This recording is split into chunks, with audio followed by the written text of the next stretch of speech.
गीता का स्मरण करना सबसे सुगम है। तब युक्ति भगवत चिंतन की ओर मुड़ेगा, इससे परमेश्वर का स्मरण होगा और शरीर छोड़ने पर आध्यात्मिक शरीर प्राप्त होगा जो परमेश्वर की संगति के लिए उपयुक्त है। भगवत गीता आगे भी कहते हैं, अभ्यास योग युक्तेनम चेतसा नान्यगामिनम परम पुरुष दिव्य याति प्रार्थनानुचिंतनियो। हे अर्जुन, जो व्यक्ति पथ पर विचलित हुए बिना अपने मन को निरंतर मेरा स्मरण करने में व्यस्त रहता है और भगवान के रूप में मेरा ध्यान करता है, वह मुझको अवश्य प्राप्त होता है। भगवत गीता 8:8 यह कोई कठिन पद्धति नहीं है, तो भी इसे किसी अनुभवी व्यक्ति से सीखना चाहिए। तति विज्ञार्थ से गुरु मेवा विगच्छति। मनुष्य को चाहिए कि जो पहले से अभ्यास कर रहा हो उसके पास जाए। मन सदैव इधर उधर उड़ता रहता है, किंतु मनुष्य को चाहिए कि मन को भगवान श्री कृष्ण के स्वरूप पर या उनके मनोचारण पर केंद्रित करने का अभ्यास करें। मन स्वभावतः चंचल है, इधर उधर जाता रहता है, लेकिन यह श्री कृष्ण की ध्वनि पर स्थिर हो सकता है। इस प्रकार मनुष्य को परम पुरुषोत्तम अर्थात दिव्य लोक में भगवान का चिंतन करना चाहिए और उनको प्राप्त करना चाहिए। चरम अनुभूति या चरम उपलब्धि के साधन भगवद गीता में बताए गए हैं और इस ज्ञान के द्वार सबके लिए खुले हैं, किसी के लिए रोक टोक नहीं है। सभी श्रेणी के लोग भगवान श्री कृष्ण का चिंतन करके उनके पास पहुंच सकते हैं, क्योंकि उनका स्मरण तथा चिंतन हर एक के लिए संभव है। भगवान आगे भी कहते हैं, भगवद गीता 9:32-33 माही पार्थ विपा सत्य एपीशु पापयोनियम स्त्रियों वेश्यास्तथा शूद्र स्थितेपि यान्ति परागतिम कि पुनर्वा ब्रह्मणम पुण्या भक्तम राजस्तथा अनित्य सुखम लोकमिमं प्राप्त भजस्व मामु। इस तरह भगवान कहते हैं कि वेश्य पता स्त्री या श्रमिक अथवा अधम योनि को प्राप्त मनुष्य भी ईश्वर को पा सकता है। उसे अत्यधिक विकसित बुद्धि की आवश्यकता नहीं पड़ती।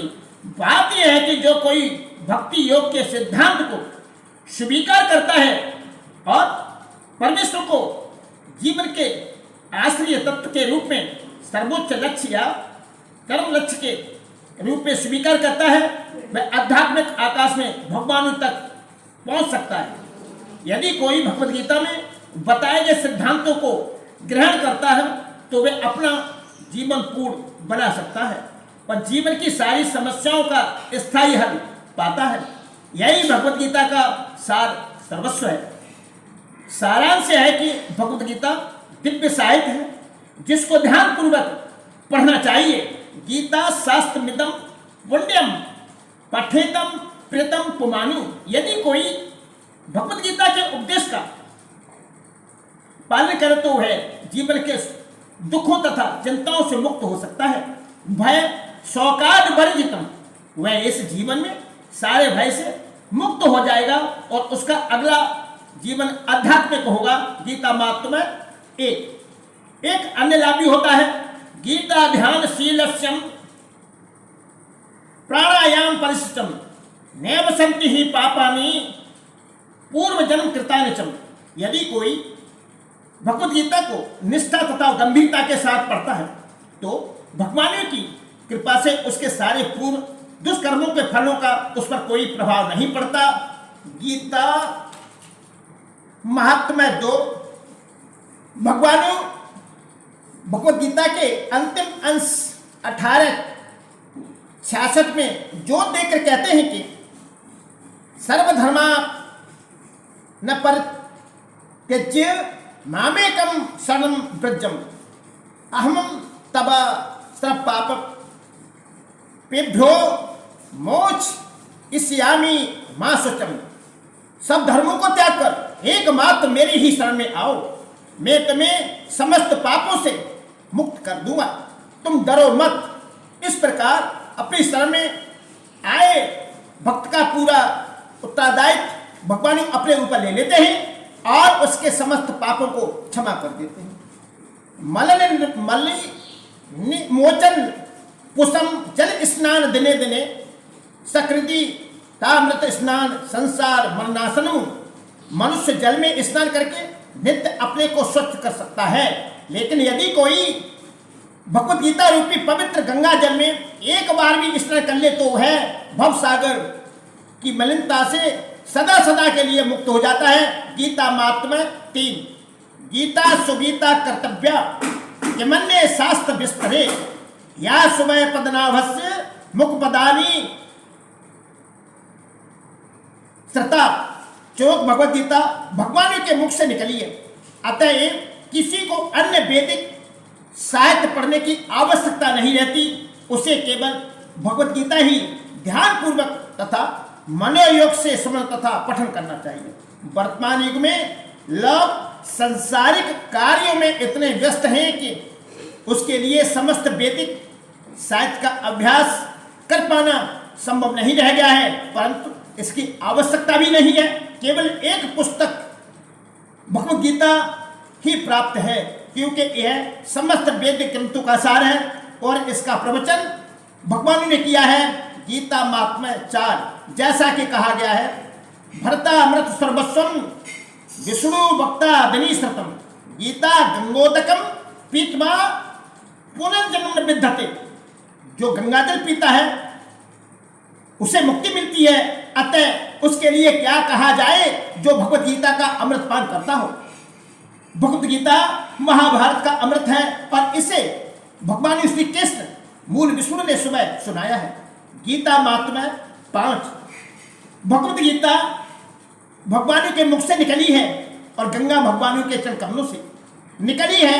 निस्संदेह भगवान को मुख तथा चरणों में कोई अंतर नहीं है, लेकिन निष्पक्ष अध्ययन से हम पाएंगे कि भगवत गीता गंगा जल की अपेक्षा अधिक महत्वपूर्ण है। सर्वोपनिषदो गावो दुग्धम गोपाल नंदनम पार्थो वत सुदीर भोक्तम दुग्धम गीता अमृत महंती। यह गीता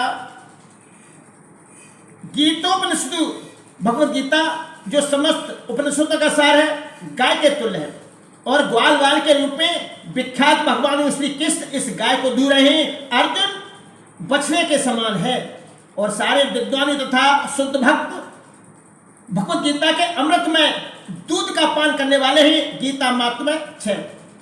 एक शास्त्र देव की पुत्र गीतम एक देवो देव की पुत्र एवं एक मंत्र स्तस्य नामानी यानी कर्मस्य एक तस्य देवस्य सेवा। आज के युग में लोग एक शास्त्र, एक ईश्वर, एक धर्म तथा एक वृत्ति के लिए अत्यंत उत्सुक हैं। अतः एक शास्त्र देव की पुत्र गीतम, केवल एक शास्त्र भगवत गीता हो जो सारे विश्व के लिए हो। एको देवो देव की पुत्र एवं सारे विश्व के लिए एक ईश्वर हो। श्री कृष्ण एको मंत्र स्तस्य नामानी यानी और एक मंत्र एक प्रार्थना हो। उनके नाम का कीर्तन हरे कृष्ण कृष्ण कृष्ण हरे हरे हरे राम राम राम हरे हरे। कर्मस्य एक तस्य देवस्य सेवा और केवल एक ही कार्य हो भगवान की सेवा। गीता महात्म्य 7। आज प्रभु इतना ही। ओम नमो भगवते वासुदेवाय। ओम हरि प्रभु। श्री कृष्ण गोविंद हरे मुरारी हे नाथ नारायण वासुदेवा प्रभु। ओम गुरुर् ब्रह्मा गुरुर् विष्णु गुरुर्देवो महेश्वरा गुरुर् साक्षात् परमं तस्मै श्री गुरुवे नमः। ओम शांति प्रभु। ओम शांति। ओम हरि प्रभु। ओम हरि। ओम हरि।